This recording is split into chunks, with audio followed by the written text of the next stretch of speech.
بسم اللہ الرحمن الرحیم الف لام میم صاد، یہ حروف مقطعات ہیں، اور جیسا کہ میں عرض کر چکا ہوں شروع میں، ان کا حقیقی یقینی مفہوم مطلب کسی کو معلوم نہیں، راز ہے اللہ اور بندے کے در، اللہ اور اللہ کے رسول کے مابین۔ البتہ یہ نوٹ کر لیجئے یہاں چار ہیں، اس سے پہلے دو الف لام میم سورہ بقرہ سورہ آل عمران، یہاں الف لام میم صاد ہے۔ دو صورتیں ایسی ہیں کہ جن میں چار چار حروف آئے ہیں، الف لام میم صاد، الف لام میم را۔ کتاب انزل الیک فلا یکن فی صدرک حرج منہ، یہ ایک کتاب ہے محمد صلی اللہ علیہ وسلم جو آپ پر نازل کی گئی ہے، تو نہیں ہونا چاہیے آپ کے جی میں کچھ تنگی اس کی وجہ سے۔ کس وجہ سے تنگی ہوتی تھی حضور کو صلی اللہ علیہ وسلم؟ اگرچہ آپ نے اپنی پوری جان ہلکان کر دی تھی، لیکن جب لوگ ایمان نہیں لاتے تھے تو آپ کو یہ فکر ہوتی تھی کہیں میری کوئی کوتاہی تو نہیں ہے۔ شریف آدمی کا معاملہ یہ ہوتا ہے، عام آدمی جو ہے وہ اپنی غلطیوں کا وبال بھی دوسروں پر ڈالتا ہے، اپنی غلطی نہیں دیکھے گا، اس نے یہ کر دیا تھا، اس نے یہ کیا، اس کی وجہ سے یہ ہو گیا، اپنے آپ کو صاف بچائے گا۔ لیکن شریف انسان جو ہے وہ ہمیشہ دیکھتا ہے میری خطا کیا ہے، کہیں میری غلطی تو نہیں، کوئی میری کوتاہی تو نہیں، اور اس کا ایک بوجھ ہے دل کے اوپر، یہ لوگ ایمان نہیں لا رہے، کہیں میری طرف سے کوئی کمی رہ گئی ہے، کوئی کوتاہی ہے۔ کتاب انزل الیک فلا یکن فی صدرک حرج منہ، اس کی وجہ سے آپ کے اوپر کوئی تنگی نہیں ہونی چاہیے۔ لتنذر بہ وذکریٰ للمؤمنین، یہ تو اس لیے ہے کہ آپ اس کے ذریعے سے آپ خبردار کر، تنذر بہ، وہی لفظ آ گیا جو سورہ نام میں تھا، اوحی الی ھذا القرآن لانذرکم بہ ومن بلغ وذکریٰ للمؤمنین، اور یاد دہانی ہے اہل ایمان کے لیے جن کی جو فطرتیں ہیں وہ سلیم ہیں، ابھی ان کے اندر پوٹینشلی وہ ایمان موجود ہے، اس ایمان کو ڈورمنٹ کو وہ ایکٹیویٹ کر کے یاد دہانی، جیسے کہ آپ کو کوئی چیز بھول گئی تھی، اس کی کوئی نشانی دیکھی فوراً وہ شے یاد آ گئی، اس طریقے سے اللہ تعالیٰ نے اس کتاب کی آیات کو ذکرہ بنا دیا ہے۔ اتبعوا ما انزل الیکم من ربکم، پیروی کرو اس کی جو نازل کیا گیا تمہاری طرف تمہارے رب کی طرف سے۔ اب یہ کس کی بات ہو رہی ہے؟ اب یہ لوگوں سے خطاب ہو رہا ہے، پہلے حضور سے صیغہ تھا، فلا یکن فی صدرک حرج، اتبعوا جمع کا صیغہ ہے، پیروی کرو اس کی جو نازل کیا گیا تمہاری طرف تمہارے رب کی طرف سے، ولا تتبعوا من دونہ اولیاء، اور مت پیروی کرو اس کے سوا کچھ اور کو اپنے اولیاء بنا کر، کچھ اور کو اپنے ند اور ضد بنا کر ان کی پیروی نہ کرو، قلیلا ما تذکرون، کم ہی ہے جو نصیحت تم حاصل کرتے ہو۔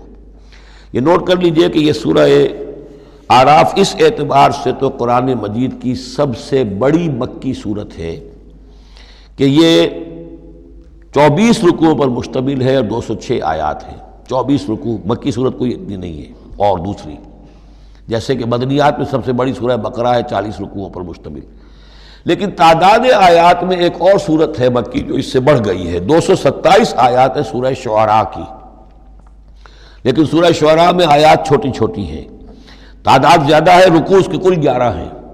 مصحف میں 14 صفحات میں سورہ شعراء آ جاتی ہے، جبکہ یہ 34 صفحات میں ہے، تو سب سے بڑی مکی صورت یہ ہے۔ وَكَم مِّن قَرْيَةٍ أَهْلَكْنَاهَا، جیسا کہ میں نے کہا تھا ایام اللہ وذکرہم بایام اللہ، یہ اس سورہ مبارکہ کا اہم عمود ہے، لہذا شروع ہی میں اب اس کا تذکرہ ہو رہا ہے۔ وَكَم مِّن قَرْيَةٍ أَهْلَكْنَاهَا، کتنی بستیاں ایسی ہیں جنہیں ہم نے ہلاک کیا، یہ قوم نوح، قوم ہود، قوم صالح، قوم شعیب، یا عمورہ اور صدوم کی بستیاں۔ کم من قریۃ اہلکناہا فجاءھا باسنا، تو ان پر آ پڑا ہمارا عذاب، بیاتن، یا تو رات کے وقت جبکہ وہ رات گزار رہے تھے، او ہم قائلون، یا جبکہ وہ دوپہر کے وقت قیلولہ کر رہے تھے۔ فما کان دعواہم اذ جاءھم باسنا، تو پھر ان کی چیخ پکار اس کے سوا کچھ نہیں تھی جب وہ عذاب آ پڑا، الا ان قالوا انا کنا ظالمین، کہ ہائے ہماری شامت، ہم ہی ظالم تھے، ہم نے ہی اپنے اوپر ظلم ڈھایا ہے، واقعتاً ہمارے رسولوں نے تو ہماری آنکھیں کھولنے کی کوشش کی تھی۔ فَلَنَسْأَلَنَّ الَّذِينَ أُرْسِلَ إِلَيْهِمْ وَلَنَسْأَلَنَّ الْمُرْسَلِينَ، اور ہم لازماً پوچھ کر رہیں گے ان سے بھی جن کی طرف ہم نے رسولوں کو بھیجا، اور لازماً پوچھ کر رہیں گے رسولوں سے بھی۔ یہ بھی فلسفہ رسالت کا بہت اہم جو ہے موضوع ہے جو اس ایک آیت میں آیا ہے، اور بڑے زور شور کے ساتھ آیا ہے، بڑی جلالی شان کے ساتھ آیا ہے۔ دیکھیے اللہ رسول بھیجتا ہے کسی قوم کو خبردار کرنے کے لیے۔ اب اس پر ایک بڑی بھاری ذمہ داری آ گئی، اگر وہ کوتاہی کرے تو قوم سے پہلے اس کی پکڑ ہو جائے گی۔ سمجھ لیجئے اس بات کو۔ الرب رب وَإِن تنزل والعبد عبد وَإِن ترقى۔ یہ ایسے ہی جیسے آپ نے کسی کو پیغام دیا اپنے کسی دوست کے لیے کہ بھائی ذرا پیغام وہاں پہنچا دینا، یہ کام کل شام تک وہ ضرور کر دیں ورنہ میرا بڑا نقصان ہو جائے گا۔ تو وہ کام انہوں نے نہیں کیا، آپ کا نقصان ہو گیا۔ آپ غصے میں بھرے ہوئے آگ بگولا بنے ہوئے گئے اور آپ اس سے لڑے اپنے دوست سے کہ میں نے تمہیں پیغام بھیجا تھا، تم نے میرا کام نہیں کیا، میرا نقصان ہو گیا۔ اگر وہ کہہ دے بھائی مجھے تو آپ کا پیغام پہنچا ہی نہیں، کیا کریں گے آپ؟ وہ سارے جھاگ کی طرح غصہ آپ کا بیٹھ جائے گا کہ نہیں؟ اب غصہ کس پہ آئے گا؟ اس پیغامبر پر آئے گا۔ اب آپ جا کر اس کا گریبان پکڑیں گے، اللہ کے بندے تجھے میں نے یہ ذمہ داری سونپی تھی، یہ پیغام اہم تھا، میرا پیغام تمہیں پہنچانا تھا، تم نے نہیں پہنچایا، میرا نقصان ہو گیا، اب اس کی تلافی تم کرو۔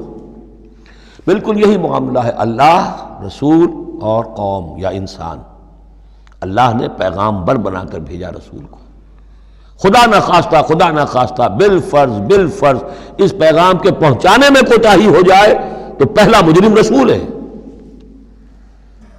ہاں وہ پہنچا دے تو وہ کیسا اے اللہ میں نے پہنچا دیا تھا، اب یہ ذمہ دار ہے، now they are responsible۔ تو یہ جان لیجئے کہ یہ محاسبہ ہونا ہے امتوں کا بھی اور محاسبہ ہونا رسولوں کا بھی۔ فَلَنَسْأَلَنَّ الَّذِينَ أُرْسِلَ إِلَيْهِمْ وَلَنَسْأَلَنَّ الْمُرْسَلِينَ۔ ہم پوچھ کر رہیں گے ان سے بھی جن کی طرف رسول بھیجے گئے، اور ہم پوچھ کر رہیں گے رسولوں سے بھی۔ اسی کی ایک جھلک آئی تھی نا، ماذا اجبتم، کیا جواب ملا آپ لوگوں کو؟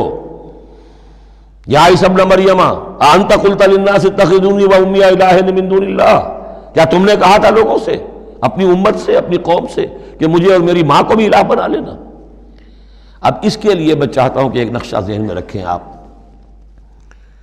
جب 23 برس کی محنت شاقہ کے نتیجے میں حضور نے اتمام حجت کر دیا، دین کا غلبہ ہو گیا، سن 10 ہجری ہے، حج کے دن ہے، حضور خطبہ دے رہے ہیں۔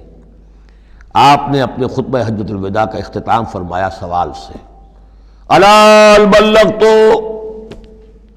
لوگوں میں نے پہنچا دیا کہ نہیں؟ اور پورے مجمع نے جواب دیا، انا نشہد انک قد بلغت ونصحت وادیت۔ اور ایک روایت میں آتا ہے انا نشہد انک قد بلغت الرسالۃ وادیت الامانۃ ونصحت الامۃ وکشفت الغمۃ۔ ہاں حضور ہم گواہ ہیں، آپ نے امانت کا حق ادا کر دیا، یہ قرآن امانت تھی اللہ کی آپ کے پاس، آپ نے ہمیں پہنچا دیا۔ رسالت کا حق ادا کر دیا، ہماری خیرخواہی کا حق ادا کر دیا۔ آپ نے گمراہی کے اور ضلالت کے اندھیاروں کے پردہ چاک کر دیا، کشفت الغمۃ۔ 3 دفعہ سوال کیا، 3 دفعہ جواب لیا، پھر 3 دفعہ انگلی سے انگشت شہادت سے آسمان کی طرف، پھر لوگوں کی طرف اشارہ کیا، اللہم اشہد اللہم اشہد اللہم اشہد، اللہ تو بھی گواہ ہے، یہ مان رہے ہیں کہ میں نے تیری پیغام انہیں پہنچا دیا۔ اور پھر فرمایا فَلْيُبَلِّغِ الشَّاهِدُ الْغَائِبَ، اب پہنچائیں وہ جو یہاں ہیں ان کو جو یہاں نہیں ہیں۔ میرے کندھے سے اتر کر یہ بوجھ اب تمہارے کندھوں پر آ گیا، میں رسول صرف تمہارے لیے ہوتا تو بات آج پوری ہو گئی تھی۔ میں تو رسول ہوں تمام انسانوں کے لیے جو قیامت تک آئیں گے، اب ان تک اس کی تبلیغ اور ابلاغ، اس کا پہنچانا تمہارے ذمہ ہے۔ یہی گواہی ہے جو قیامت کے دن کھڑے ہو کر رسول دے گا، فَكَيْفَ إِذَا جِئْنَا مِن كُلِّ أُمَّةٍ بِشَهِيدٍ وَجِئْنَا بِكَ عَلَىٰ هَٰؤُلَاءِ شَهِيدًا۔ وہ گواہی جو حضور نے لی ہے اس روز، وہی گواہی ہوگی، اے اللہ میں نے اپنی اس قوم کو تیرا پیغام پہنچا دیا تھا۔ اب یہ ذمہ دار ہے، یہ جواب دیں۔ They can't plead ignorance، یہ نہیں کہہ سکتا کہ ہمیں پتہ نہیں تھا، ہمیں بتایا نہیں گیا، معاملہ ان پر کھول دیا گیا تھا۔ تو یہ آیت بڑی اہم ہے، فَلَنَسْأَلَنَّ الَّذِينَ أُرْسِلَ إِلَيْهِمْ وَلَنَسْأَلَنَّ الْمُرْسَلِينَ۔ ہم لازماً پوچھ کر رہیں گے ان سے بھی جن کی طرف رسولوں کو بھیجا گیا، اور ان سے بھی جنہیں رسول بنا کر بھیجا گیا۔ وَلَنَقُصَّنَّ عَلَيْهِمْ بِعِلْمٍ وَمَا كُنَّا غَائِبِينَ۔ اور پھر جو کچھ ہم ان کے سامنے احوال بیان کریں گے وہ علم کی بنیاد پر کریں گے، ہم کہیں غائب تو نہیں تھے۔ جب جو کچھ ہو رہا تھا، جو کچھ محمد کر رہے تھے اور صحابہ کر رہے تھے ان کے، وہ بھی ہم دیکھ رہے تھے، اور جو کچھ ابو جہل اور ابو لہب کر رہے تھے وہ بھی ہم دیکھ رہے تھے۔ مَا كُنَّا غَائِبِينَ، ہم کہیں غائب تو نہیں تھے، ہاں تمہاری نگاہوں سے اوجل تھے، ہوا معکم انا ما کنتم، وہ تو تمہارے ساتھ ہی ہے جہاں تم ہو، تو ہم تو خود جو ہے، تم خود گواہ ہیں، ہر صورتحال جو ہے وہ ہمارے سامنے ہے۔ والوزن یومئذ الحق، اور اس روز وزن ہوگا حق ہی میں۔ اس کے دو ترجمے اس کے ہو سکتے ہیں، حق ہی میں وزن ہوگا اور وزن ہی فیصلہ کن ہوگا، یعنی یہ کہ اللہ کی کوئی ترازو ایسی ہوگی، ایک تو ترازو دو پارٹوں والی ہوتی ہے، ایک ترازو آپ کو معلوم ہے کہ وہ سپرنگ بیلنس جو ہوتا ہے، جس شے میں وزن ہو اسی سے تو سپرنگ جو ہے نیچے جائے گا نا۔ باطل کاموں میں وزن ہی نہیں ہے، ریاکاری کی نیکیوں میں کوئی وزن ہی نہیں ہے، وہ سرے سے خالی ہے، وہ پادر ہوا ہے، ان کی کوئی حیثیت ہی نہیں۔ والوزن یومئذ الحق، اس دن صرف حق میں وزن ہوگا، نمبر ایک، اور اس دن حق ہی فیصلہ کن ہوگا، وزن ہی فیصلہ کن ہوگا، یعنی جو اگر دو پلڑوں والا ہے تو جس کا پلڑا نیکیوں کا بھاری ہے بس اس کے لیے نجات ہے۔ فمن ثقلت موازینہ، تو جن کے پلڑے بھاری ہوں گے، فاولئک هم المفلحون، تو وہ ہوں گے فلاح پانے والے۔ ومن خفت موازینہ، اور جس کا پلڑا جو ہے، جن کے وہ موازین جو ہیں وہ ہلکے ہوئے، فاولئک الذین خسروا انفسهم بما كانوا بآیاتنا یظلمون، تو یہ وہ لوگ ہوں گے جنہوں نے اپنے آپ کو ہلاک کر لیا بسبب اس کے کہ وہ ہماری آیات پر ظلم کرتے رہے۔